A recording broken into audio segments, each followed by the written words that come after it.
So hello everyone. ये हमारा पर्यायवाची शब्द की सीरीज का 19वां लेक्चर है। और इससे पहले कि हम आज का लेक्चर स्टार्ट करें, एक बार कल का जो लेक्चर है वो रिवाइज कर लेते हैं। कल के लेक्चर में कुछ इंपॉर्टेंट शब्दावलियाँ थी, जिनमें से दारदुर जो मेंढक है उसके पर्यायवाची थे। दारदुर के देखो बरशाबू सबको पता है, और फेक और मंडुक आप अपने को याद रखना था, और शातर, और वही मैंने बताया था कि शार्दुल, कि शातर से आप शार्दुल में कंफ्यूज नहीं हो। बाकी फेक को आप कैसे याद कर सकते हो कि जो उछल उछल के चलता है, फेक फेक के चलता है, तो फेक, बस ऐसे याद कर लो आपको आप इसको। ठीक है, शातुर की भाई बहुत शातिर होता है, आपको पता है वो जो कीड़े होते हैं वो किस तरह से खाता है, एकदम छुप छुप के जाता है और एकदम खा लेता है ना, मतलब पता भी नहीं चलता इतना शातिर होता है, तो ऐसे आप शातिर ध्यान रख लो। बाकी दादर दादुर ये तो आपको पता ही होंगे। ठीक है, दादुर है ये, दादर दारदुर दादुर। ठीक है, फिर पर्यायवाची पढ़े थे हमने। हाँ, मृणालिनी। मृणाली के मैंने आपको बताया था कि आपको ऐसे कैसे याद रखना है, और बाकी वैसे मृणाल का मतलब क्या होता है। मृणाल जो है एक तो एक्ट्रेस है, वो अलग है। इसके अलावा मृणाल का अर्थ क्या होता है। मृणाल का अर्थ होता है जो कमल की डंडी होती है ना, या फिर कमल को भी बोल सकते हैं, कमल को भी मृणाल बोलते हैं, तो मृणालिनी कमल की जो डंडी होती है वहीं से आया है। ऐसे ही मुकुदनी और कमलिनी वही है। मुकुद का अर्थ भी क्या होता है, कमल होता है, तो ऐसे ही मृणाल, मुकुद और कमल, कमल तो है और इन्नी लगा दिया बस इसमें, तो मृणालिनी, कमलिनी और मुकुदनी। ठीक है, फिर हमने पढ़ा था मृग्या। ठीक है, मृग्या आखेट से संबंधित बताया था। और इससे पहले वाले लेक्चर में मैंने जो शिकारी है, शिकारी के पर्यायवाची पढ़े थे, तो उसमें बताया था कि अहेरी। अहेरी का मतलब क्या होता है, शिकारी होता है, अहेरी अहेरी। ठीक है, इसका अर्थ क्या होता है, शिकारी होता है, तो वहीं से आया है। या फिर मैं कहूँ कि अहेर से अहेरी बना है। ठीक है, अहेर, आखेट और शिकार। फिर हमने पढ़ा था मूंगा का पर्यायवाची। मूंगा क्या होता है, कोरल जो होते हैं ना उनको बोलते हैं। जैसे सबने पढ़ा होता है great great barrier coral reef. ठीक है, ग्रेट कोरल रीफ कहाँ है, ऑस्ट्रेलिया में है। ये जो ऑस्ट्रेलिया है यहाँ पे है। ठीक है, तो यहाँ पे क्या है, ग्रेट कोरल रीफ है इसके साइड में। ठीक है, तो वहीं से आया है ये कोरल। कोरल का मतलब होता है प्रवाल, रक्तमणि, रक्तांग, क्योंकि रक्त का यहाँ पे अर्थ है लाल रंग का। बाकी कोरल मोस्टली लाल रंग के होते हैं, लेकिन ऐसा नहीं है सिर्फ लाल रंग के होते हैं, विभिन्न विभिन्न कलर होते हैं। फिर मैंने आपको एक सहजीविता संबंधी बताया था कि कोरल जो होते हैं ना, प्रवाल जो होते हैं, उनका जो कलर होता है वो कहाँ से मिलता है। ये मैंने आपको समझाया था कि ये इनके ऊपर जो है कार्बन, जो कैल्शियम कार्बोनेट होता है उसकी परत होती है, उसके अंदर शैवाल होते हैं। तो शैवाल और प्रबाल ये दोनों जो है ना किस में रहते हैं, सहयोजिता संबंध में रहते हैं। ठीक है, म्यूचुअलिज्म, कि एक दूसरे को लाभ पहुंचाने की स्थिति में रहते हैं, और वहां से इनको कलर प्रदान होता है। ठीक है, तो ऐसे मैंने आपको इसके समझाए थे। फिर मुर्गा का पढ़ा था कि इस मुर्गे की जो कलंगी होती है, जो उसके सर पे होती है, तो वहां से सारे पर्यायवाची है। कि तमचुर, चुर या चुड़, चुर या चूड़, इसका भी अर्थ क्या होता है, कलंगी होता है। तो ताम्र, ताम्र मतलब तांबे के कलर का या फिर रक्त कलर का। ठीक है, तो रक्त रक्त कलर की चूड़ होती है। शिखा, शिखा का भी वही है।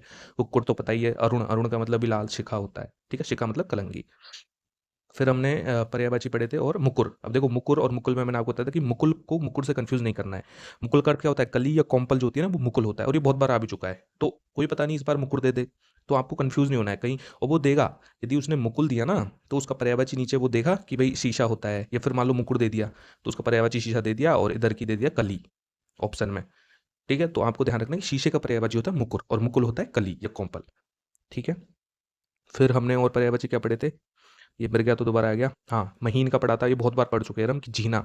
एक गाना भी बताया था मैंने, अरिजीत सिंह का गाना है कि जीना जीना जीना रे उड़ा गुलाल, माई तेरी चुनरिया लहराए। तो जीना जीना मतलब कि बारीक बारीक गुलाल उड़ रहा है, तो उस संदर्भ में आया है। फिर शिव के पर्यायवाची, तो शिव के सारे पर्यायवाची हमको पता है।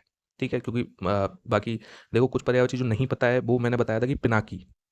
ठीक है, पिनाकी मोस्टली प्रचलित पर्यायवाची नहीं है शिव का, क्योंकि ज़्यादातर पर्यायवाची तो बोलचाल की भाषा में आ जाते हैं, बट पिनाकी नहीं आता। तो मैंने बताया था कि पिनाक किसका धनुष है, शिव जी का धनुष है, तो वहां से उनका नाम पिनाक आया था। फिर मैंने आपसे पूछा था कि अर्जुन के धनुष क्या है, अर्जुन के धनुष का नाम क्या है। और जैसे गांडीव है अर्जुन के धनुष का नाम, ऐसे ही राम भगवान के धनुष का नाम है, ये भी धनुष के पर्यायवाची के अंतर्गत आते हैं। ठीक है, फिर और क्या थे, और इम्पोर्टेंट एक ये थे, देखो मधुज और मधु, ये दोनों में कंफ्यूज नहीं होना है हमको। भौम से कैसे बताया था कि मधुज, मधुज का मतलब होता है मधुमक्खी का जो छत्ता होता है ना, उसको बोलते हैं मधुज। तो वो एज ए भूमि काम करता है, जैसे हम भूमि पे रहते हैं, ऐसे शहद किस पे रहता है, छत्ते पे रहता है, तो इसलिए भौम बोला जाता है उसको।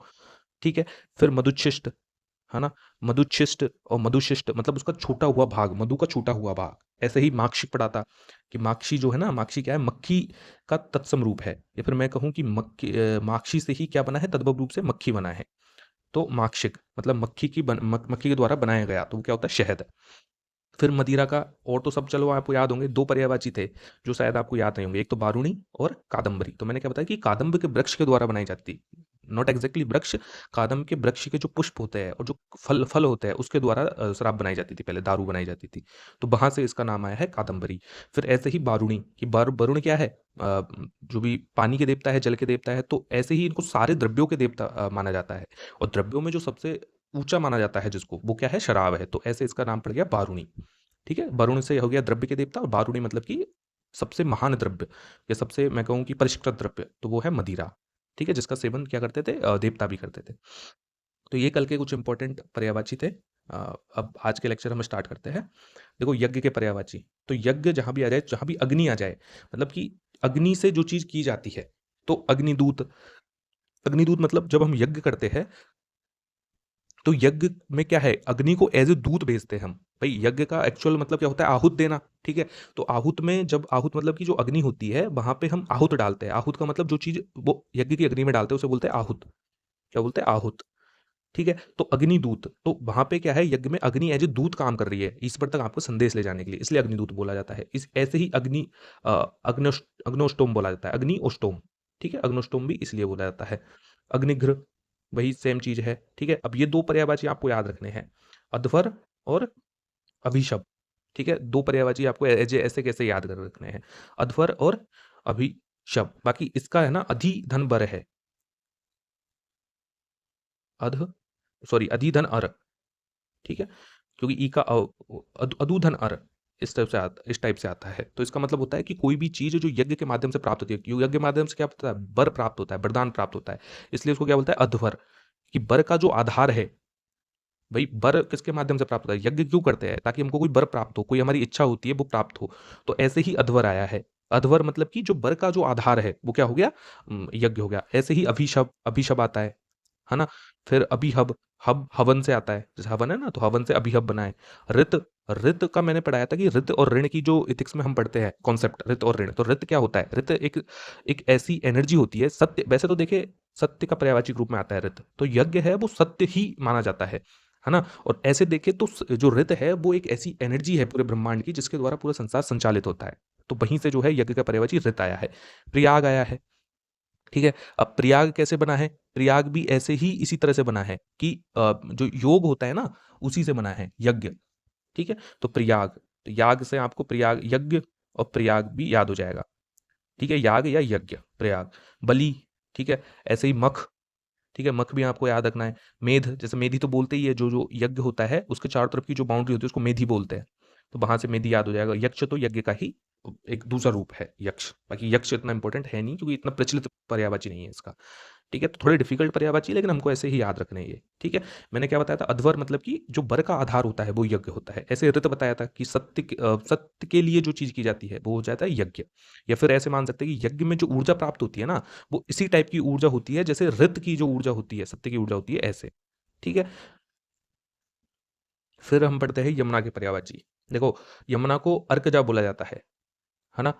अब अर्क का अर्थ क्या है, अर्कजा, अर्क का अर्थ क्या होता है, सूर्य। जैसे बोलते हैं ना कि अब सूर्य को अर्क चढ़ाना, सॉरी, अर्क चढ़ाना, अर्क मतलब कि जल चढ़ाना सूर्य को, है ना।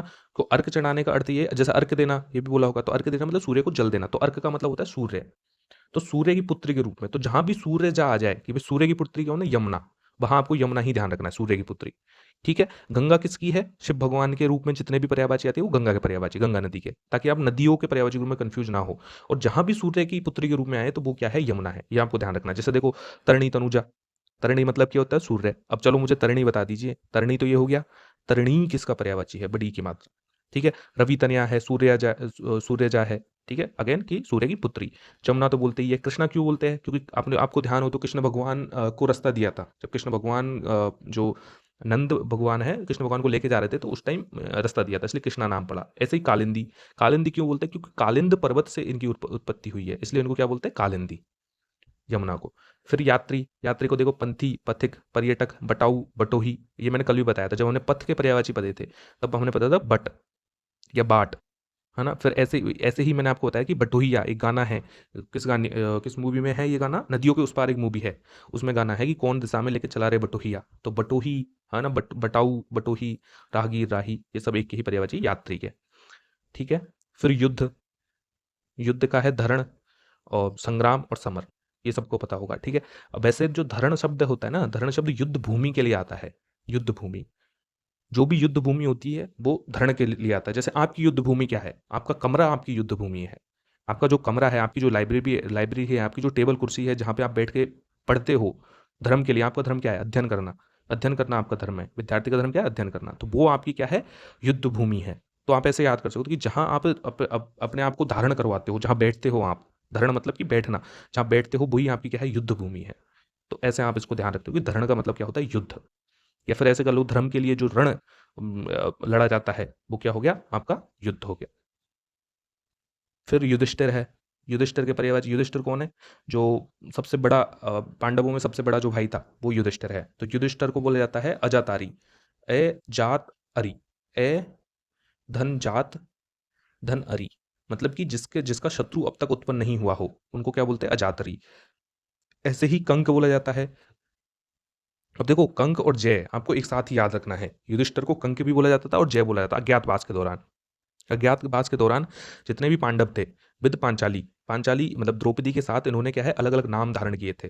जैसे जो अर्जुन है उन्होंने किन्नर का रूप धारण किया था, ऐसे ही युधिष्ठिर ने कंक और जय के रूप में नाम धारण किया था। ऐसे ही आप मुझे बताइए, द्रौपदी के जब हमने पर्यायवाची पढ़े थे, तो द्रौपदी के पर्यायवाची में हमने पढ़ा था कि द्रौपदी के अज्ञातवास के दौरान क्या क्या नाम है ना। जैसे एक नाम मैं बता देता हूँ, मालिनी। एक तो मालिनी नाम था उनका, और क्या नाम था, ठीक है, आप मुझे कमेंट सेक्शन में बताएंगे कि और इसके क्या नाम थे। फिर कौनते, कुंती इनकी माता का नाम था इसलिए कौनते बोला जाता था, ठीक है। फिर धर्मराज, तो बताइए, धर्मराज युधिष्ठिर बहुत बार सुना होगा, धर्मवीरता, धर्मात्मज, है ना। पार्थ और प्रथाशुत। पार्थ जो है, एक तो भगवान कृष्ण सबको बोलते थे और एक प्रथा के रूप में भी आया है। प्रथा कुंती का ही दूसरा नाम था। जो कुंती माता है उनका ही दूसरा नाम क्या था, प्रथा। तो इसलिए प्रथासुत और कौनतेय, ये दोनों इसलिए आया है क्योंकि उनकी माता का नाम क्या था, प्रथा या कुंती। ऐसे ही पार्थ के भी दो अर्थ है। एक तो पार्थ, क्योंकि कृष्ण भगवान सबको पार्थ बोलते थे, क्योंकि एक तरह से उनके क्या थे, शागिर्द थे वो, या फिर मैं कहूँ कि सारथी थे, और वो उनके क्या थे, उनके पथ पे चलने वाले, इसलिए उनको पार्थ बोलते थे, ठीक है। और पार्थ प्रथा के सेंस में भी आया है। प्रथा क्या है, उनकी माता का नाम है प्रीथा, कुंती का दूसरा नाम है। युवती, किशोरी, तरुणी, श्यामा, रमणी, प्रमदा। प्रमदा मतलब कि जो हमेशा प्रमोद में रहने वाली, ठीक है, प्रमोद में, या फिर मैं कहूँ कि युवा अवस्था में रहने वाली, तो इसलिए युवती नाम आया है। क्षमा, अब देखो त्राण हम पहले पढ़ चुके हैं। क्षमा का क्या होता है, त्राण, ठीक है। त्राण किसका अर्थ है, क्षमा का। बचाव, रखवाली, सुरक्षा और हिफाजत, ये तो पता ही होगा। रत मतलब किस चीज में रत हो जाना, तो अनुरक्त हो जाना, तल्लीन हो जाना, निमग्न हो जाना, लिप्त हो जाना, लीन हो जाना। राजा, नरपति, नरेंद्र, ये पर्यायवाची तो आपने बचपन में बहुत पढ़ा होगा। नरपति, नरेश, नृप, नृपति, भूप, भूपति, भूपाल, है ना, भूमिपति, महीप, राव और शासक। तो ये तो ज़्यादा आप, मुझे लगता नहीं याद करवाने की जरूरत होगी। रात के पर्यायवाची, अब ये देखो इंपॉर्टेंट पर्यायवाची है रात के। देखो, अमा, अमा का अर्थ क्या होता है, अमा का होता है एक तरह से अज्ञानता के सेंस में आता है, या फिर मैं कहूँ अंधेरे के सेंस में आता है, मतलब अमा का अर्थ। लेकिन वहीं से जो है ना, अमा का अर्थ जो है रात के रूप में भी लिया जा सकता है।